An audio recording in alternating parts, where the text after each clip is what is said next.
자, 우리 한번 인사 나누실까요? 잘 오셨습니다. 사랑하고 축복합니다. 여러분, 잘 오셨습니다. 아유, 사랑하고 축복합니다. 너무 좋습니다. 이렇게 잘 오셨습니다. 사랑하고 축복합니다. 이렇게 인사 나누는 게 참 너무 좋습니다. 우리 하나님께서 여러분에게 크신 사랑과 능력으로 함께 하시기를 간절히 축원합니다. 사도 바울이 에베소 성도들에게 하나님을 본받는 자가 되게 사랑 가운데서 행하라 이렇게 권면을 했습니다. 이것은 하나님의 사랑 안에서 용서받은 자들로서 하나님을 본받아서 다른 사람들을 사랑할 것을 가르치신 것이었어요. 또 바울은 에베소 성도들에게 빛의 자녀들처럼 행동하라 또 그렇게 가르쳤습니다. 과거 어둠에 있었던 그런 때와 같이 하지 말고 행실도 그렇고 언어도 그렇고 오직 예수 그리스도로 말미암아 빛된 자들로 행할 것을 바울이 권면했습니다. 그리고 주를 기쁘시게 할 것이 무엇인지 시험하여 보라 이렇게 얘기했죠. 이것은 빛의 열매인 착함과 의로움과 진실함을 행함으로 어둠을 책망하고 또 어둠이 물러가고 빛 가운데 드러날 수 있도록 하라. 이제 그런 말씀이었습니다. 그리고 바울의 가르침은 이제 오늘 말씀을 통해서도 계속해서 이어지고 있습니다. 사도 바울이요 에베소 성도들에게 이렇게 말합니다. 때가 악하니까 세월을 아끼라 이렇게 얘기를 해요. 오늘 그 5장 16절 말씀이죠. 세월을 아끼라 때가 악하니라 이렇게 말씀하고 있습니다. 그러면서 16절 말씀을 보면 15절 16절 말씀을 보면 이렇습니다. 그런즉 너희가 어떻게 행할지를 자세히 주의하여 지혜 없는 자같이 하지 말고 오직 지혜 있는 자같이 하여 세월을 아끼라 때가 악하니라. 여기서 이 세월이라고 하는 말이 나오거든요. 세월. 요게 우리 헬라어 원문으로 보면 카이로스라고 하는 단어예요. 카이로스. 요거는 어떤 의미가 있느냐면 정해진 때 또는 기회 그런 의미가 있습니다. 왜 우리가 이제 물리적으로 흘러가는 시간이 있거든요. 그거는 크로노스라고 얘기를 해요. 그래서 크로노스하고 카이로스는 이제 조금 차이가 있습니다. 그러니까 크로노스는 그냥 우리 지금 1초, 2초, 3초, 뭐 1시간, 2시간, 뭐 1년, 2년 계속 그냥 쭉 흘러가는 게 크로노스예요. 근데 그 중에서 카이로스라고 하는 게 있다는 겁니다. 자, 이게 뭐냐? 이 아주 중요하고 꼭 반드시 취해야 할 때가 있다. 요걸 지금 얘기를 하는 거예요. 자, 그리고 여기서 또 뭐라고 얘기하느냐면 아끼라라고 하는 말이 있거든요. 아끼라, 세월을 아끼라. 요 아끼라라고 하는 말이 어떤 의미가 있냐면 이게 값을 지불하고 사다 이런 의미도 있고요. 또 기회를 이용하다 이런 의미도 있고, 여러분 우리 낚시를 딱 던졌다가 이렇게 낚아 올리다 이런 의미도 있습니다. 그 건져 올리다 이제 이런 의미가 있어요. 그래서 요 아끼다라고 하는 요 말에는 사실 어떤 의미가 포함이 되어 있느냐면 그만큼의 수고가 필요하다라고 하는 그 의미가 여기에 싹 숨어 있습니다. 그래서 이 세월을 아끼다라고 하는 말은 이런 말이에요. 기회를 포착해서 희생과 대가를 치러서라도 자신의 것으로 만들라 이런 이야기입니다. 이렇게 해야 할 이유가 있다는 거예요.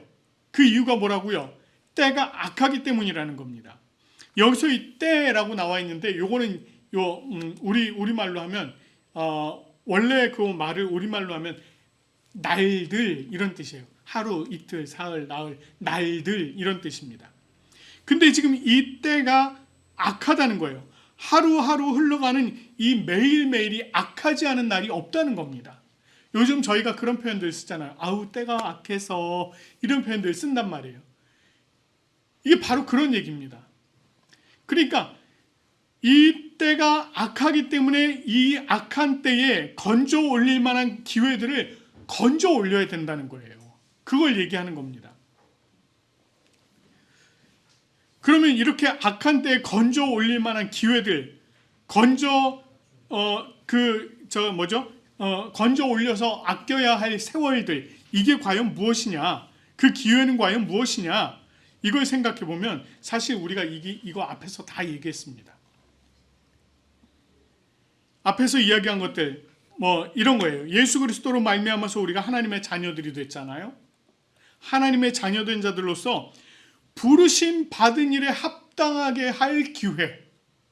그러니까 우리가 하나님께서 우리를 부르셔서 하나님의 그 합당한 자녀가 되게 하셨단 말이에요. 그러면 그 합당함에 그 자녀로서 우리가 합당하게 행해야 될 그런 기회, 그걸 건지라는 겁니다. 뿐만 아니고 또 이런 것도 있어요. 하나님을 본받고 사랑 가운데서 행할 기회. 하나님께서 우리를 가르치고 우리가 하나님을 본받았으면 그 본받은 것을 실제로 우리가 생활에서 행동해야 될 거 아니에요. 그걸 얘기하는 겁니다. 그런 기회. 결국 이 세월들, 기회들을 포착해서 희생과 대가를 치러서라도 자신의 것으로 만들라라고 하는 것은 우리가 하나님의 자녀로서 올바로 살아가기 위해서 그런 일들을 행해야 된다라고 하는 걸 얘기하는 겁니다. 그러니까 여기서 사실 세월을 아끼라, 때가 악하니라, 이 악한 때에 너희는 하나님을 본받는 자녀같이 사랑하며 살아가라. 하나님의 백성으로 함께 교회를 세워가라. 함께 하나님의 나라를 세워가라.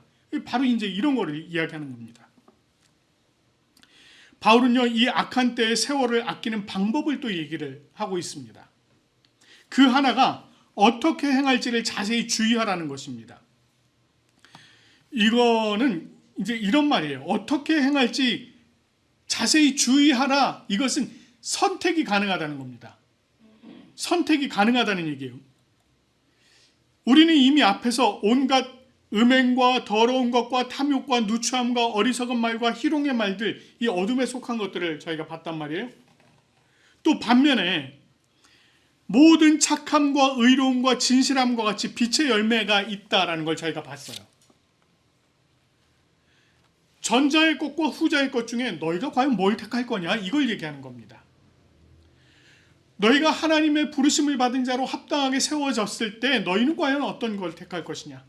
과거에 구습을 따르던 그 옛사람과 같이 옛 것을 따라갈 거냐, 어둠의 것을 따라갈 것이냐, 아니면 예수 그리스도로 말미암아 새 사람을 입은 그 빛의 자녀로서 그 빛의 열매를 따라갈 것이냐, 선택하라는 거예요. 근데 사실 말이 선택하라는 거지, 이미 선택은 주어진 거나 마찬가지입니다. 자, 이 선택함에 있어서 자세히 주의하라, 이렇게 얘기합니다. 자세히 주의하라. 사실 여기서 주의하라라고 하는 이 말에 자세히가 이미 포함이 되어 있어요. 주의하라라고 하는 말에 이미 자세히 들여다보다, 이런 의미가 있습니다. 그러니까 어떻게 보면 자세히 주의하라, 이 말 속에는 자세히 주의하라, 이 말인 거예요. 굉장히 강조가 된 표현인 것입니다.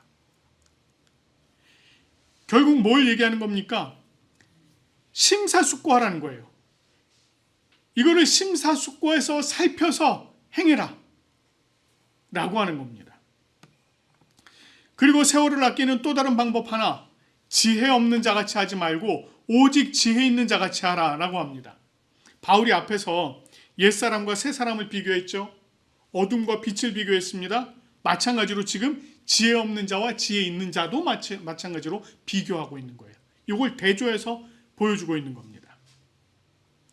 이것을 15절 상반절의 내용과 함께 연관을 지으면 자세히 주의하지 않는 자, 자세히 주의하는 자, 이렇게 나눠 볼 수 있다는 겁니다.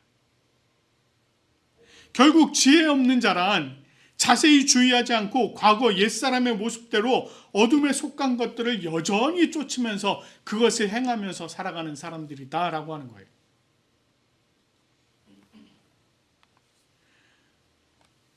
반면에 지혜 있는 자란 자세히 주의해서 변화된 새 사람의 모습으로 빛에 속한 것들을 행하면서 사는 자를 말한다 라고 얘기할 수 있는 거예요. 그런 의미에서 이미 바울은 어떤 사람이 세월을 아끼는 사람인지 이야기를 해주고 있는 겁니다. 여러분은 이 중에 어떤 분이세요? 세월을 아끼고 계십니까? 아니면 그냥 지나가고 계십니까?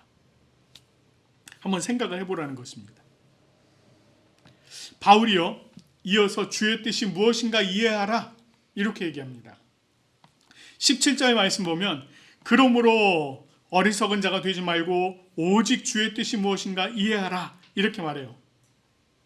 자, 이것은 앞에서 말한 지혜 있는 자가 지혜 있는 자 같이 행하는 것, 그것을 이야기하는 것입니다. 사실 이 말씀대로 보면 어리석은 자는 주님의 뜻이 무엇인지 이해하지 못한다는 거예요. 그렇기 때문에 지혜 있는 자 같이 행해서 주님의 뜻을 이해하라라고 하는 것입니다. 성경에서 말하고 있는 주님의 뜻, 저희가 주님의 뜻이 이루어지는 교회라고 하는 비전을 갖고 있단 말이에요. 근데 사실 이 성경에서 말하는 주님의 뜻이요, 엄청 광범위해요.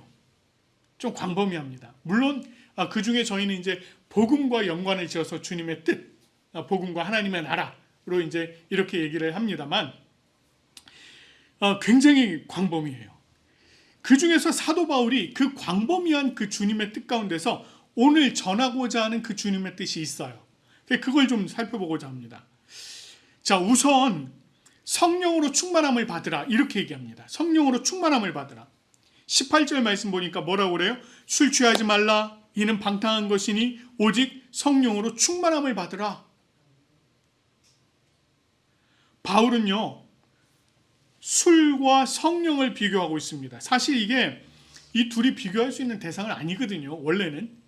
그런데도 불구하고 이 바울이 이 둘을 비교하는 이유는 이 술과 성령의 특징이 사람에게 굉장히 지대한 영향을 미치기 때문에 그렇습니다. 술이 사람 몸속에 들어가면 이 알코올이 우리 중추신경계를 마비시킨다고 하잖아요. 그래서 이 이성적인 판단을 흐리게 해요. 그뿐만 아니라 행동이 둔하게 합니다. 그러니까 이성적인 판단도 제대로 안 돼, 행동도 둔해, 막 에헤라디야 막 이러는 겁니다. 예. 그 술만 마시면 자꾸 그냥 길바닥에 눕나 몰라. 가끔 이제 왜 이렇게 인터넷 같은데 올라오는 얘기들 보면 실제로 이제 자기 어떤 부인이 그런 걸 써놓으셨더라고. 자기 남편은 술만 마시면 그렇게 지하 주차장에서 잔대. 아파트인데.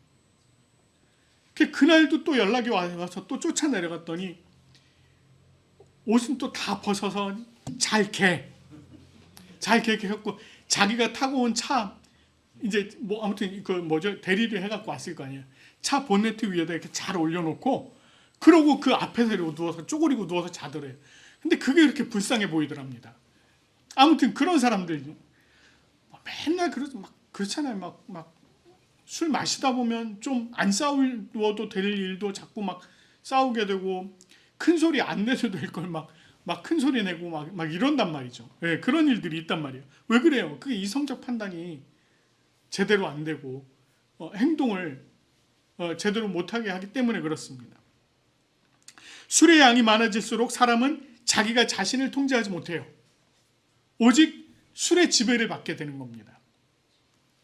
반면에 성령 충만한 사람은요, 성령의 지배를 받게 된다는 것입니다. 성령은요, 어리석음에서 벗어나게 해요. 성령은 우리에게 모든 것을 가르치시고 예수께서 또 가르치신 것을 생각나게 합니다. 그리고 진리 가운데로 인도하시는 분이에요.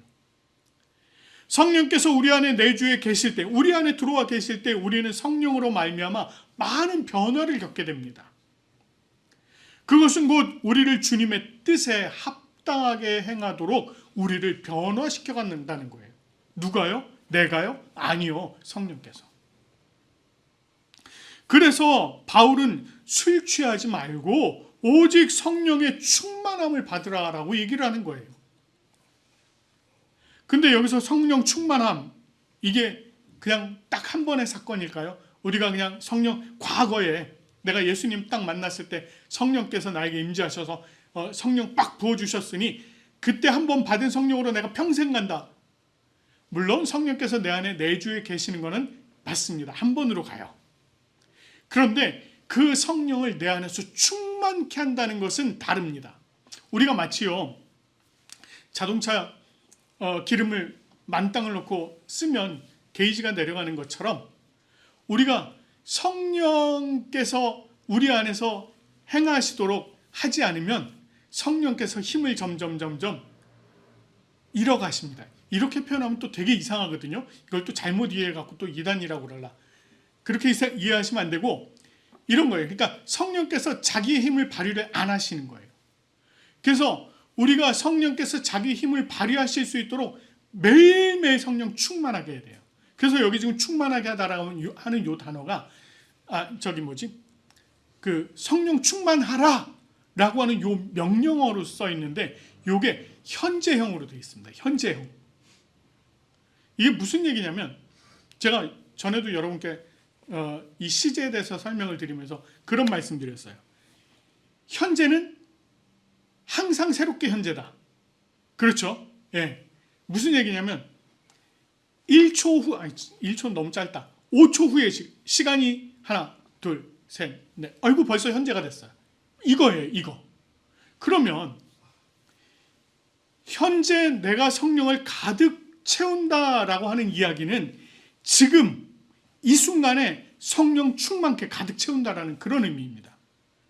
그러면 이게 1초 후에도 그렇게 돼야 되고 5초 후에도 그렇게 해야 되고 1시간 후에도 그렇게 돼야 되는 거예요. 그러니까 사실상 이 시제라고 하는 것은 우리가 끊임없이 반복적으로 연속적으로 성령을 충만케 채워가는 것이다 라고 하는 이야기예요. 지금 성령 충만함을 받는다? 이것은 우리가 반복적으로 현재적으로 연속적으로 성령 충만함을 받아야 한다라고 하는 겁니다. 그래서 성령 충만함은 사실 끊임없이 계속해서 이어져야 한다. 언제까지요? 우리가 하늘나라에 갈 때까지. 그런 거예요. 그러기 위해서는 우리 자신을 온전히 누구께 내어드려야 될까요? 성령께 내어드려야 돼요. 우리가 마음의 문을 딱 닫아놓고 성령님 제 안에 들어오셔서 저를 온전히 주장하여 주시옵소서 문 열어야 들어가지. 문을 안 열어주면 못 들어오시는 거예요. 여러분 우리 그 요한복음 3장 20절 예수님께서 문 밖에서 두드리시는 그 장면을 그림으로 그린 게 있어요. 보셨는지 모르겠습니다. 문 밖에서 문을 두드리시는 그 그림 보면은요 밖에 손잡이가 없어요. 밖에 손잡이가 없습니다. 그거. 이렇게 똑똑똑 두드릴 때 안에서 열어줘야만 예수님께서 들어가시는 거예요. 이게 무슨 얘기냐면 우리 성부, 성자, 성령 하나님께서 워낙 인격적인 분들이시라 이분들이 강제로 잘 안 하세요. 열 때까지 기다리시는 거예요. 그런다고. 그러니까 성령님께 우리 자신을 내어드린다는 것도 결국은 그 얘기입니다. 우리가 마음의 문을 활짝 열어놓고 성령 하나님께서 내 안에 들어오셔서 나를 온전히 주장하시도록 그렇게 내어 맡겨드려야 되는 거예요. 그래야만 우리가 성령 충만할 수 있다는 것입니다. 자, 바울은요 이어서 하나님 아버지께 감사하라 이렇게 얘기합니다. 하나님 아버지께 감사하라. 19절 20절 말씀 보면 시와 찬송과 신령한 노래들로 서로 화답하며 너희의 마음으로 주께 노래하며 찬송하며 범사에 우리 주 예수 그리스도의 이름으로 항상 아버지 하나님께 감사하며 이렇게 얘기합니다. 여기 보니까 시, 찬송, 신령한 노래들 이렇게 나오는데 이게 다 뭘 얘기하느냐면 하나님을 높여드리는 찬양을 이야기합니다. 우리는 이것은 모두 하나님의 속성과 하나님의 행하신 일들을 이렇게 칭송하는 가사와 노래를 이야기해요. 제가 아마 그 전에 여러분께 설명을 드린 적이 있어요. 한번. 여러분 찬송과 그러니까 우리가 찬양과 경배라고 이야기하는데 이 찬양과 경배가 같은 걸까요? 다른 걸까요? 라고 제가 말씀을 이제 이렇게 물어보면서 말씀을 드린 적이 있어요. 기억나세요? 같은 거예요? 다른 거예요? 네. 안 배웠죠?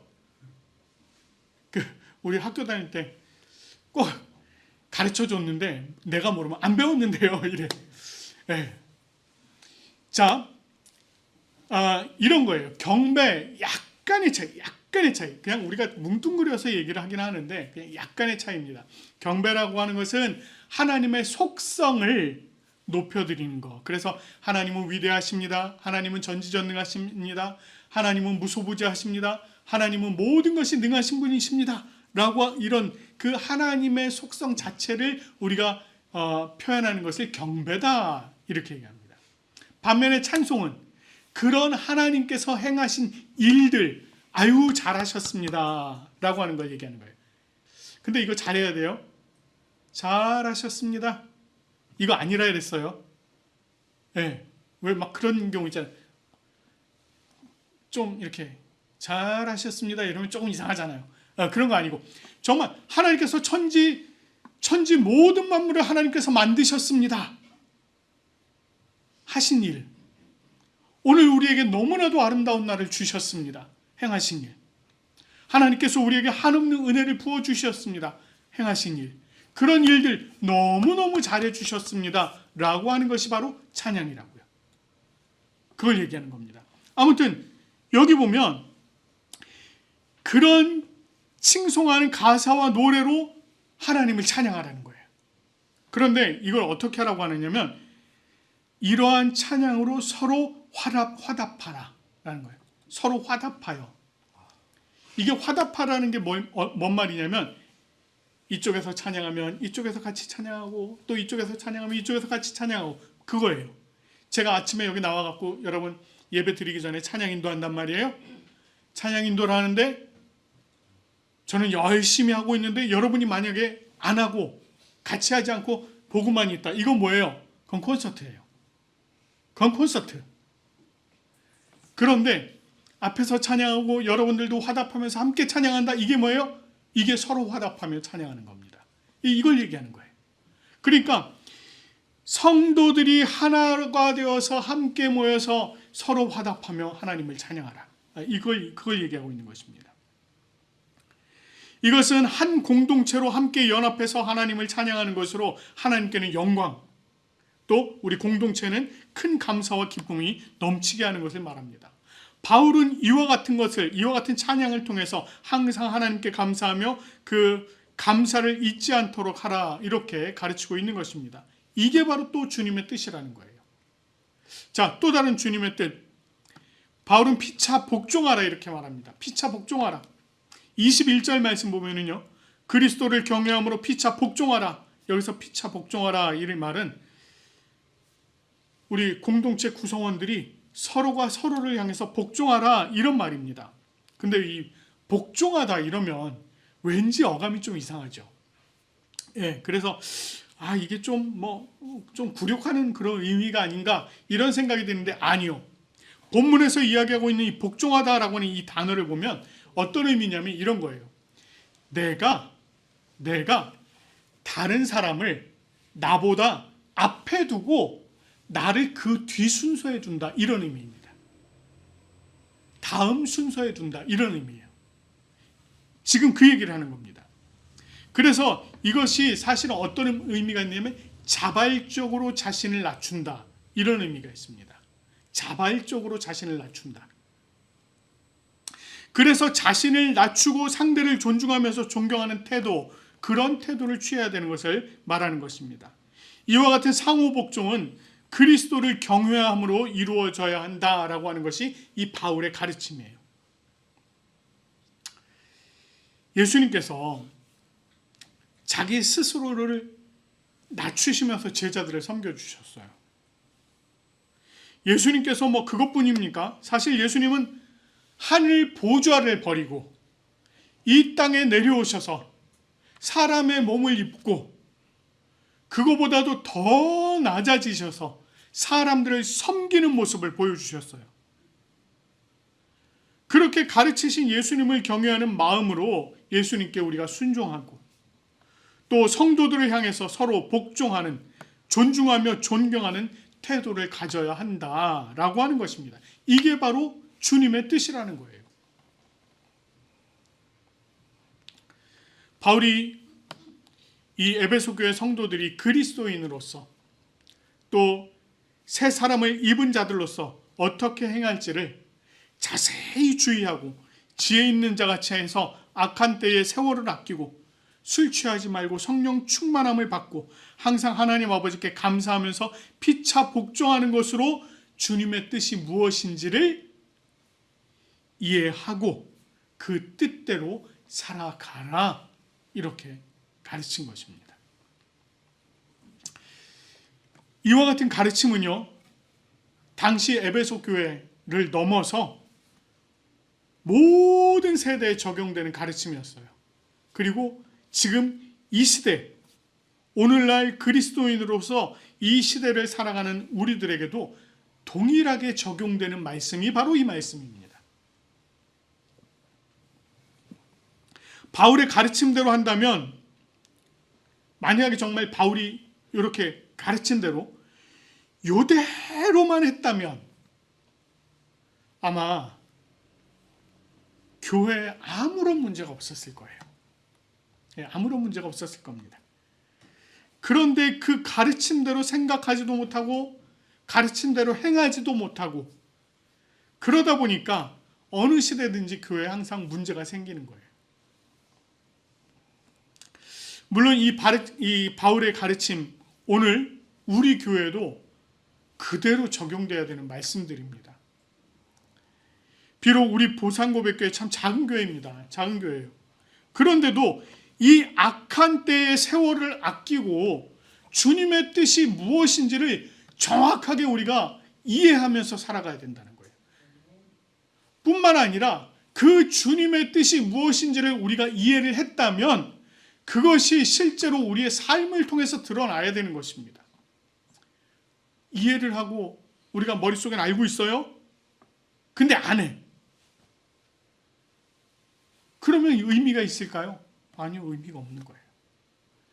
이것은 우리가 실제로 알고 그것이 우리의 행동으로 드러날 때 비로소 그 주님의 뜻이 실제적으로 펼쳐지는 것입니다. 우리가 그래야 되지 않을까요? 저와 여러분이 그래야 되지 않겠습니까? 예, 우리가 정말 서로가 서로를 바라보면서 하나님께서 만들어 놓으신 우리 피조물, 당신과 내가 주님 안에서 예수 그리스도로 말미암아 하나 되어지고 성령으로 말미암아 하나 되어지고 그래서 아름다운 교회로 지어져 간다는 그것을 우리가 이해하면서 정말 그런 주님의 뜻을 이해하면서 우리가 그렇게 살아가야 하는 것입니다.